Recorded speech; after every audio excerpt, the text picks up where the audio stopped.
నీ జీవితంలో అద్భుతం చేయడానికి, నీ జీవితాన్ని మార్చడానికి, అవమానంలో నిన్ను ఘనతలోకి తీసుకుని వెళ్ళడానికి సిద్ధంగా ఉన్నాడు. నువ్వు సిద్ధమైన అద్భుతం పొందుకోవడానికి.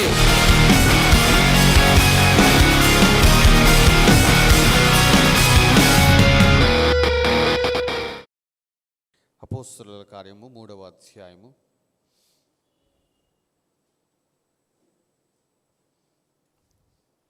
6వ వచనము 7వ వచన భాగం. అపోస్తలుల కార్యములు 3వ అధ్యాయము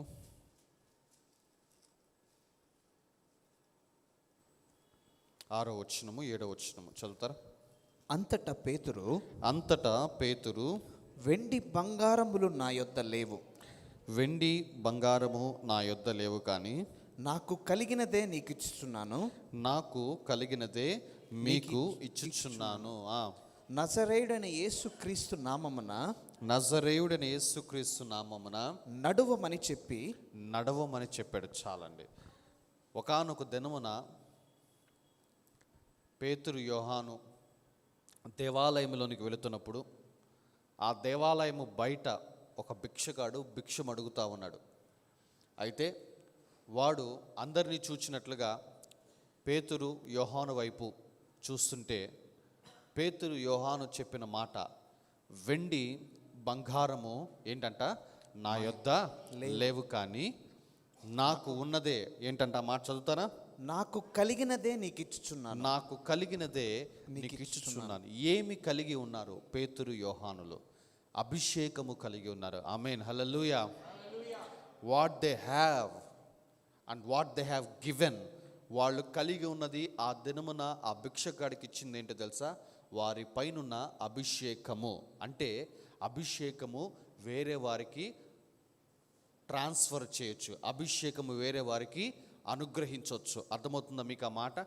చాలామంది అభిషేకము లేదా అభిషేకించబడటం అనేది దేవుని దగ్గర నుంచే వస్తుంది, దేవుడు అభిషేకిస్తాడు అని అనుకుంటారు, కానీ అది కానే కాదమ్మా. అభిషేకించబడటం అనేది మనుష్యుల ద్వారా కూడా జరుగుతుంది. ఎస్, అఫ్ కోర్స్ దేవుడు అభిషేకిస్తాడు మానవుల్ని, అందులో ఎటువంటి సందేహము లేదు, ఎటువంటి డౌట్ లేదు. కానీ ఇదిగో ఇక్కడ చెప్పబడుతున్న మాట ఏమిటంటే ఇంపార్టేషన్ అంటే నాకు కలిగి ఉన్న అభిషేకము నేను నా ఇష్టముతోటి నీకు ఇస్తున్నా. ఆ రోజున ఆ భిక్షగాడికి అభిషేకం ఇవ్వమని దేవుడు చెప్పలేదు, ఆ రోజున ఆ భిక్షగాడికి స్వస్థపరచమని దేవుడు చెప్పలేదు. ఎక్కడైనా ఉందా అంటే ఆ పై వచనాల్లో ఎక్కడ లేదు. చూడండి, 2వ వచనం చదువుతారా? పుట్టినది మొదలుకొని కుంటివాడైన ఒక మనుష్యుడు మోసుకొని పోబడుచుండెను. వాడు దేవాలయంలోనికి వెళ్ళు వారిని భిక్షమడుగుటకు కొందరు ప్రతిదినము వారిని శృంగారమును దేవాలయపు ద్వారమునొద్ద ఉంచుచూ వచ్చిరి. పేతురును యోహానును దేవాలయములో ప్రవేశింపబోవునప్పుడు వాడు చూచి భిక్షమడుగగా పేతురును యోహానును వానిని తేరి చూచి మా తట్టు చూడుమనిరి. వాడు వారి యొద్ద ఏమైనా దొరుకునని కనిపెట్టుచు వారి యందు లక్ష్యముంచెను. అంతటా పేతురు, వెండి బంగారములు మా యొద్ద లేవు, కానీ. చూసారు, ఇక చాలా మంది అనుకుంటారు అతడికి విశ్వాసం ఉంది అని చెప్పి అనుకుంటారు. లేదు, అతడు తేరి ఎందుకు చూస్తున్నాడంటే వాళ్ళ యొద్ద ఏమైనా దొరికిద్దేమో అని చెప్పేసి, భిక్షం ఏమైనా దొరికిద్దేమో అని చూస్తున్నారు. సో ఇక్కడ అవతల వ్యక్తికి విశ్వాసం లేదు, ఇక్కడ ఇంకొక పక్క దేవుడు చెప్పలేదు ఆ వ్యక్తిని స్వస్థపరచమని. కానీ పేతురు యోహానులు వాళ్ళ ఇష్టముతోటి, వాళ్ళ ఇచ్చతోటి వాళ్ళ మీద ఉన్న అభిషేకమును ట్రాన్స్ఫర్ చేశారు ఆ భిక్షగాడికి. ఎప్పుడైతే ఆ అభిషేకము వాడిలోనికి వెళ్ళిందో ఇదిగో వాడు లేచి స్వస్థపడ్డాడు.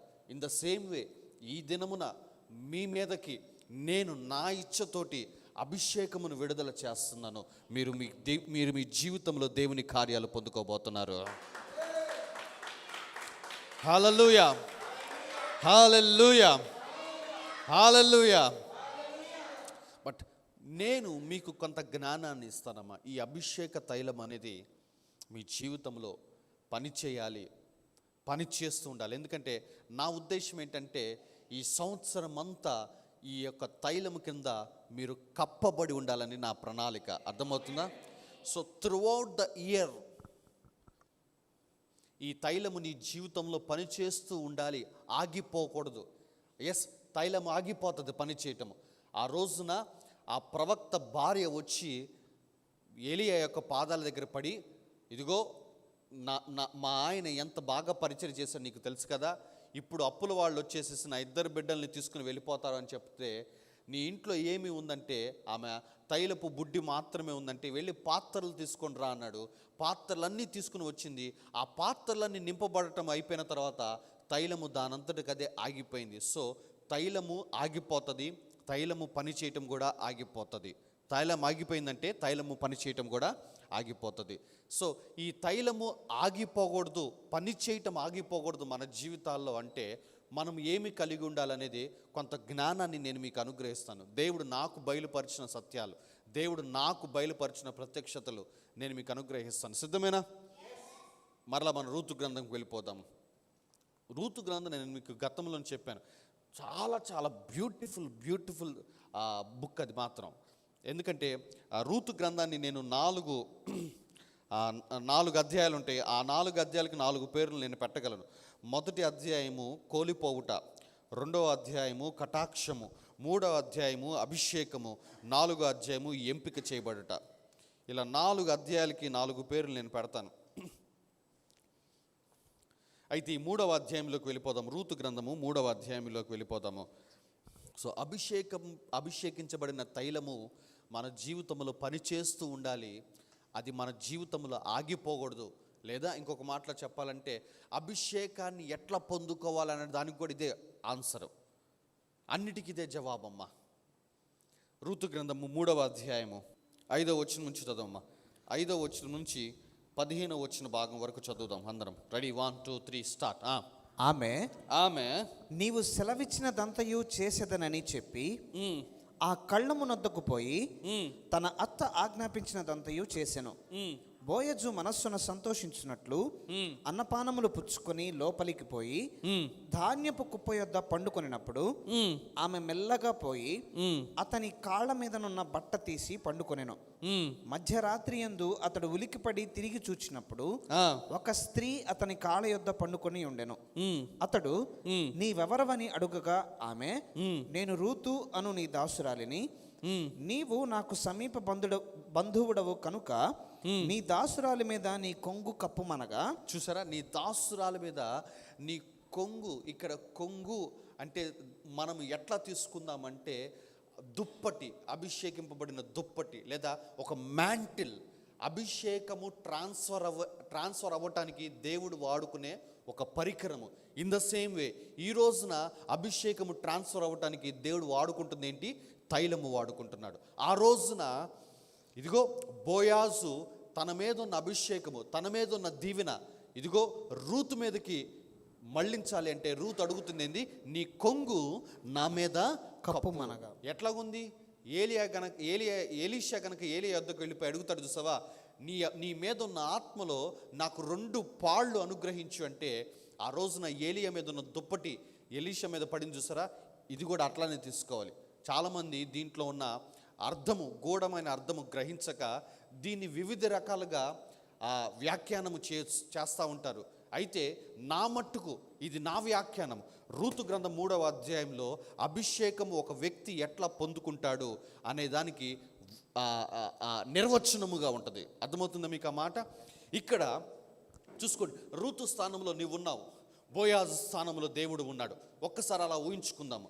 చూసారా, ఇక్కడ 8వ వచనం నుంచి మరలా చదవమ్మా. మధ్యరాత్రి యందు అతడు ఉలిక్కిపడి తిరిగి చూచినప్పుడు ఒక స్త్రీ అతని కాళ్ళ యొద్ద పండుకొనెను.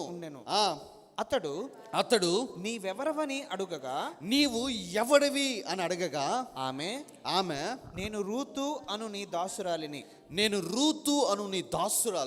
నీవు నాకు సమీప బంధువుడవు కనుక నీ దాసురాలి మీద నీ కొంగు కప్పుమనగా.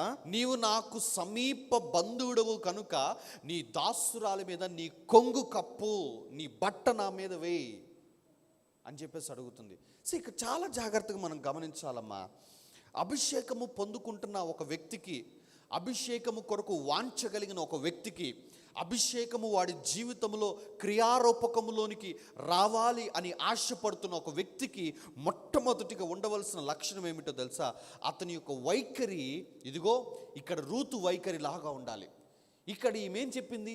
నీవు నాకు సమీప బంధువుడవు. సో ఇక్కడ బోయాజ్ అనే వాడి యొక్క డ్యూటీ, కర్తవ్యం ఏంటంటే, ద్వితీయోపదేశ కాండం 25వ అధ్యాయము 5 నుంచి 10 వచనాలు మీరు ఇంటికి వెళ్ళాక చదువుకోండి. ఒక వ్యక్తి తన యొక్క సహోదరుల్లో ఎవరన్నా చనిపోతే ఆ యొక్క కుటుంబాన్ని ఇతడు ఇదిగో ఈ విధముగా ఆదరించాలని చెప్పేసి ఆ కుటుంబం యొక్క ఆస్తిని ఇతను కొనుగోలు చేసి కొంతకాలం తర్వాత మరలా వాళ్ళకి ఆస్తిని వాళ్ళ ఆస్తి పోగొట్టకూడదు. ఒకవేళ ఆ తన సహోదరుడు మరణిస్తే, పిల్లలు లేకుండా మరణిస్తే తన పేరు, తన సహోదరుడి పేరు ఇజ్రాయెల్ వంశంలో తుడిచిపెట్టుకుపోద్ది. ఎందుకు? వారసత్వం లేదు, వారసులు లేరు, తండ్రి పేరును మోసుకుని వెళ్ళేవాళ్ళు. తన సహోదరుడి పేరు తుడిచిపెట్టుకోకూడదు. కాబట్టి ఇతడు ఏమి చేయాలంటే తన సహోదరుడి భార్యను వివాహము చేసుకొని ఆమెకు బిడ్డనివ్వాలి. నాకు ఒక సహోదరుడు ఉన్నాడు, ఇజ్రాయెల్ ట్రెడిషన్ ప్రకారం నా సహోదరుడికి పెళ్ళయింది కానీ పిల్లలు లేరు, కానీ అకస్మాత్తుగా చనిపోయాడు. ఇప్పుడు నా సహోదరుడి పేరు కొంతకాలం తర్వాత తుడిచిపెట్టుకుపోద్ది. ఎందుకంటే నాకు పిల్లలు ఉంటారు కానీ నా సహోదరుడికి పిల్లలు ఉండరు.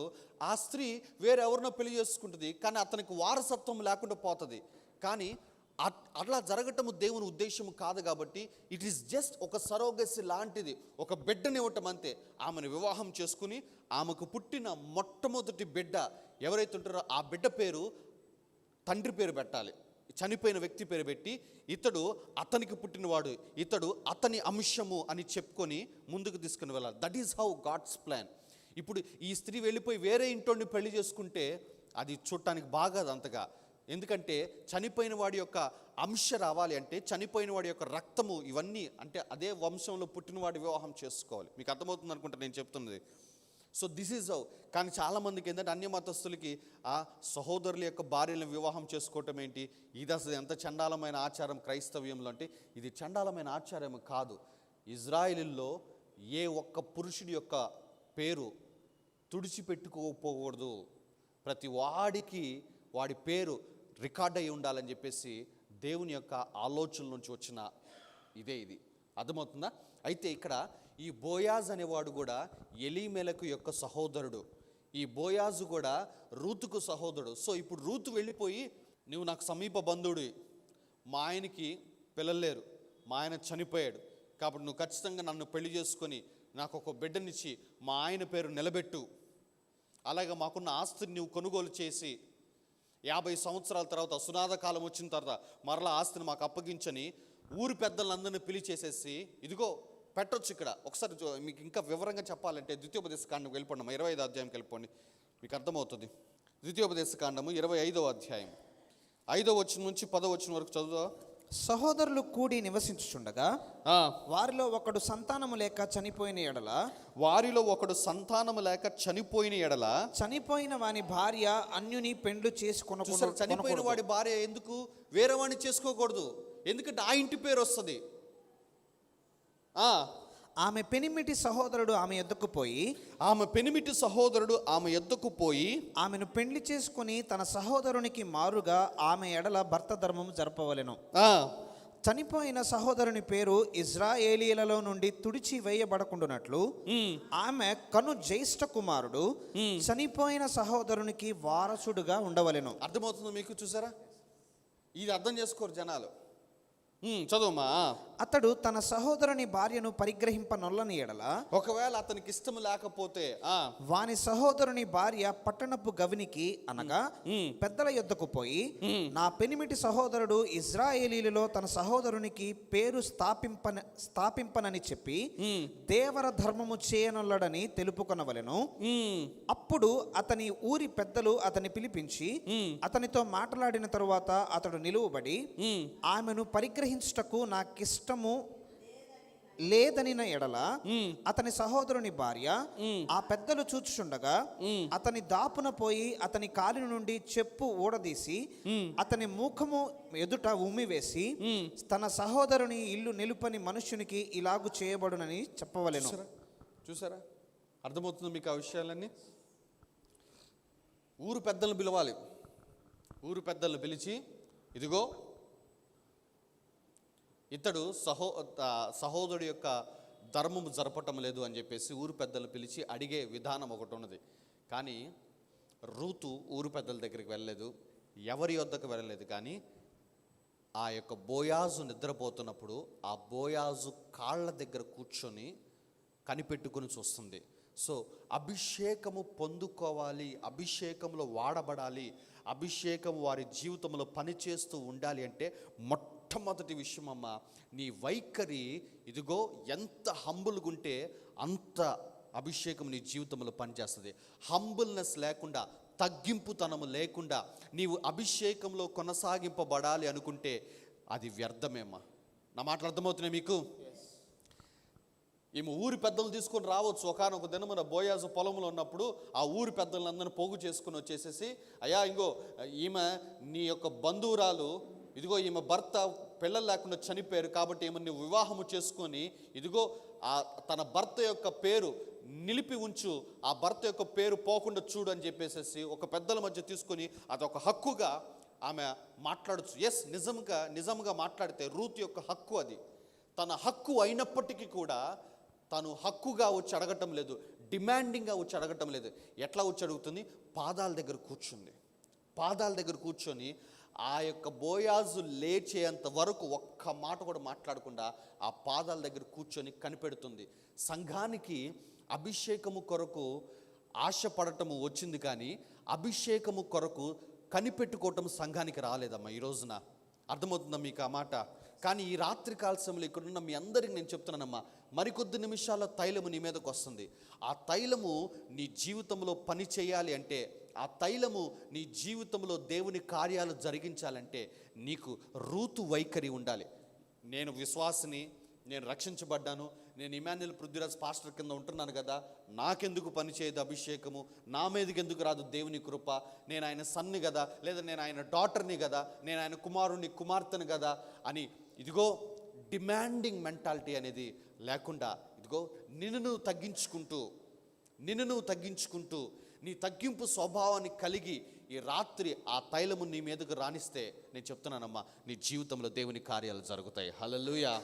Come on, give God some praise. హల్లెలూయా, హల్లెలూయా. సో ఒక వ్యక్తికి అభిషేకము రావాలి అంటే మొట్టమొదటిగా ఆ వ్యక్తికి ఉండవలసిన లక్షణం ఏమిటంటే తగ్గింపు స్వభావము, దాసుడు మనస్తత్వము లేదా దాసురాలి మనస్తత్వము. నేను చెప్తున్నామా, నీకు హక్కు ఉండొచ్చు. ఎస్, మీరందరూ ఈ పాటికి నా బోధల కింద ఉంటున్నారు కాబట్టి, నా ప్రార్థనల కింద ఉంటున్నారు కాబట్టి మీకు ఒక హక్కు ఉంటుంది. నేను ఇమాన్యుయల్ పృథ్వీరాజ్ యొక్క అభిషేకం క్రింద ఉంటున్నాను, ఇమాన్యుయల్ పృథ్వీరాజ్ యొక్క ఆత్మీయ కుమారుని లేదా కుమార్తెను కదా నేను అని చెప్పేసి నీకు ఒక హక్కు ఉండొచ్చు, రూతుకున్నట్టుగా. కానీ నేను చెప్తున్నానమ్మా, తగ్గింపు స్వభావం కలిగి ఉండు, కనిపెట్టుకొని ఉండు. ఆ రాత్రి వెళ్ళింది అత్త మాట విని ఆ రాత్రి వెళ్ళి అతని కాళ్ళ దగ్గర పడుకొని నిద్రపోతుంది. అంతే, ఆ కొంగు తీసి ఆ కాళ్ళ దగ్గర పడుకొని ఉంది. మధ్యరాత్రి వేళ అతను ఉలిక్కి పడ్డాడు. మధ్యరాత్రి వేళ అతను ఏం చేశాడు? ఉలిక్కిపడి, చదువు అమ్మా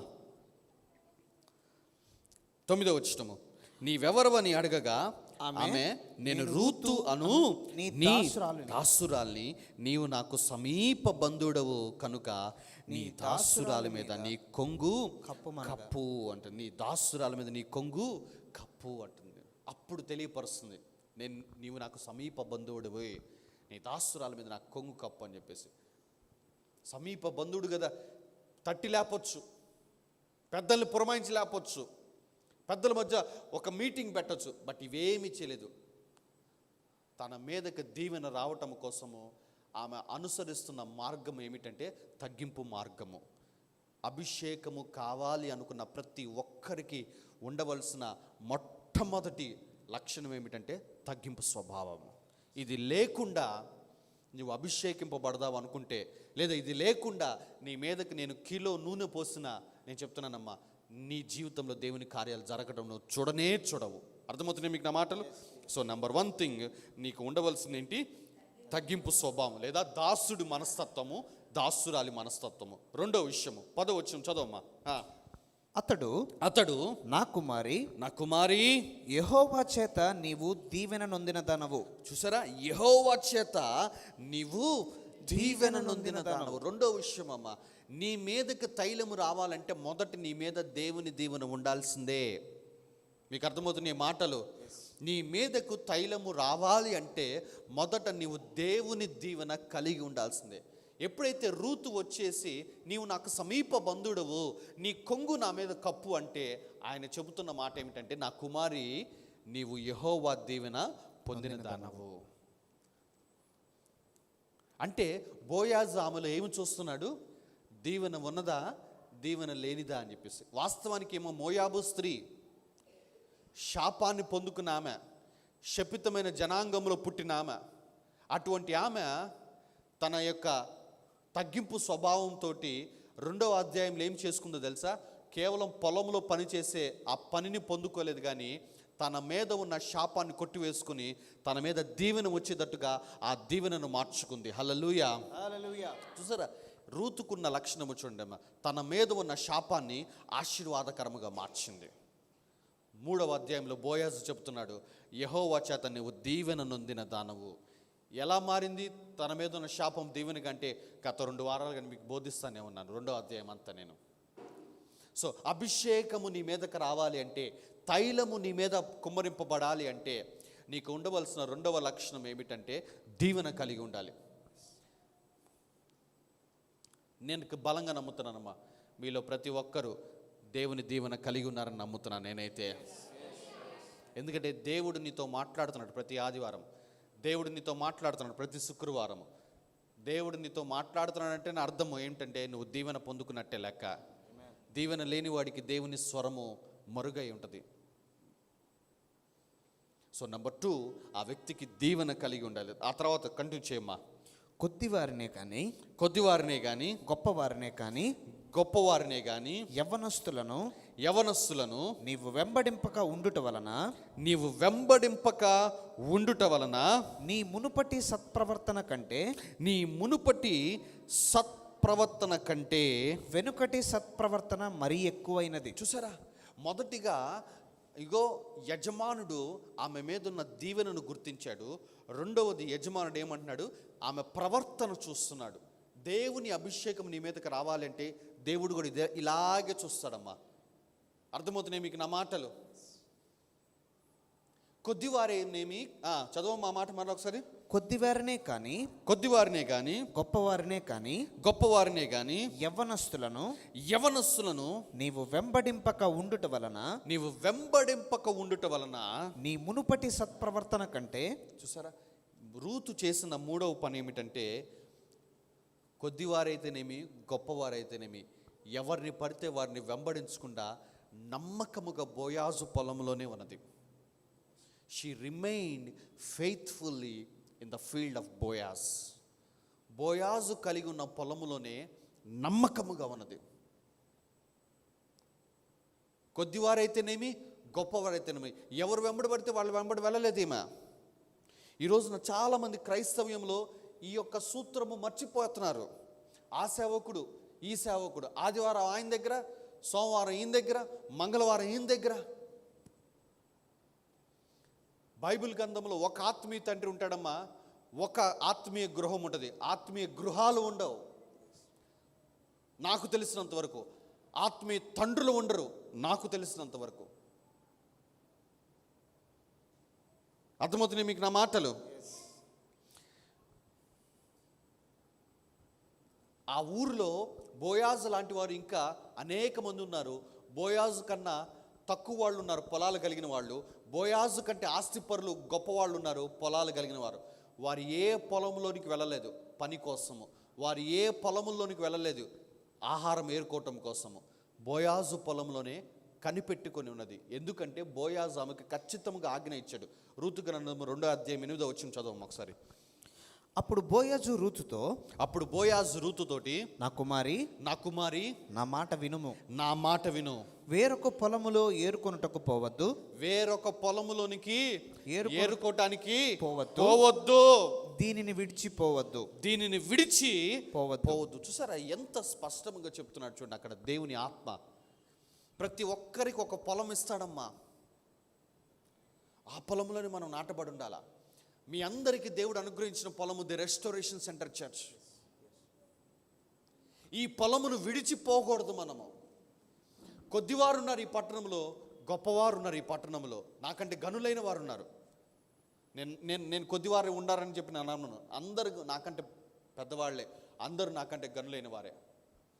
నేను ఈ పట్టణంలో తక్కువ వాడిని అని చెప్పి నేను నమ్ముతాను. ఇక్కడ మీ యొక్క క్యారెక్టర్ని దేవుడు పరీక్షిస్తాడు. ఇక్కడ ఆ రోజున రూతు బోయాజు కాళ్ళ దగ్గర ఉంటే తగ్గింపు స్వభావం బాగానే ఉంది, దేవుని దీవెన ఉన్నది. కానీ ఇదిగో మొన్న నువ్వు పలానా వాడి పొలంలోకి వెళ్ళిపోయి పరిగె ఏరుకుంటున్నావు కదా, నేను నీకేం చెప్పాను, ఈ పొలంలోనే ఉండు, ఈ పొలమును విడిచిపోమాక అని చెప్తే నువ్వెందుకు ఆ పొలంలోకి వెళ్ళావు అని చెప్పేసి బోయాజు ఖచ్చితంగా ప్రశ్న వేసేవాడు, ఒకవేళ రూతు ఆ పని చేస్తుండే. కానీ రూతు తన యజమానుడి యొక్క ఆజ్ఞ ఏ మాత్రము మేరకుండా అదే పొలంలో కనిపెట్టుకుని ఉన్నది. సో దేవుడు ఒక వ్యక్తి జీవితంలో అభిషేకము అనుగ్రహింపక మునుపు, ఒక వ్యక్తిని అభిషేకములో వాడుకోక మునుపు అతనిలో చూచే మూడవ లక్షణం ఏమిటంటే అతడు తన యజమానుడికి ఎంత నమ్మకస్తుడిగా ఉంటున్నాడు అని చెప్పి. బిఫోర్ గాడ్ యూజెస్ యూ, దేవుడు నిన్ను వాడుకోక మునుపు అభిషేకములో, దేవుడు తన అభిషేకము ద్వారా నీ జీవితంలో కార్యములు చేయక మునుపు దేవుడు నీలో చూసేది మూడో విషయం ఏమిటంటే, ఇదిగో నువ్వు ఎంత నమ్మకస్తుడిగా ఉంటున్నావు, నువ్వు ఎంత నమ్మకస్తుడిగా ఉంటున్నావు. కొద్దివారే కానీ, చదువుతావు ఒకసారి మాట, కొద్దివారే కానీ గొప్పవారినే కానీ యవనస్తులను నీవు వెంబడింపక ఉండటం వలన. చూసారా, నువ్వు యవనస్తులను, కొద్దివారిని కానీ గొప్పవారినే కానీ నువ్వు యవనస్తులను నువ్వు వెంబడింపక ఉండటం వలన నీ మునుపటి ప్రవర్తన, అంటే నీ భర్త ఉన్నప్పుడు ప్రవర్తన కంటే ఇదిగో ఇప్పటి నీ ప్రవర్తన మరి ఎక్కువగా ఉన్నది, సత్ప్రవర్తనగా ఉంది అంటున్నాడు. అంటే అభిషేకము కోసము దేవుడు చూసేది ఏంటంటే ప్రవర్తన కూడా చూస్తాడు, నీ నమ్మకత్వాన్ని చూస్తాడు. నేను ఏంటిదంతా అంటే నమ్మకత్వము కలిగి ఉండటం, అంతే, నమ్మకత్వం కలిగి ఉండటం. చదువుతారా మరలా మాట, కొద్దివారినే కానీ గొప్పవారినే కానీ యవనస్తులను నీవు వెంబడింపక ఉండటం వలన నీ మునుపటి సత్ప్రవర్తన కంటే వెనుకటి సత్ప్రవర్తన మరి ఎక్కువైనది. అంటే అసలు ఈమె మునుపటి సత్ప్రవర్తన ఏంటి, అత్తగారింట్లో ప్రవర్తన, వెనుపటి తర్వాత సత్ప్రవర్తన ఏంటి, బోయాజు పొలంలో ప్రవర్తన, దేవుని మందిరములోనికి రాక మునుపు లేదా ఆత్మీయ తండ్రి యొక్క కప్పు కింద రాక మునుపు ప్రవర్తన, ఒక ఆత్మీయ తండ్రిని పెట్టుకొని అతని క్రింద అతని పొలములో ఉంటున్నప్పుడు ప్రవర్తన, ఈ రెండు దేవుడు చూస్తూ ఉంటాడమ్మా. సంగమా, నేను చాలా చాలా స్పష్టంగా చెప్తున్నాను.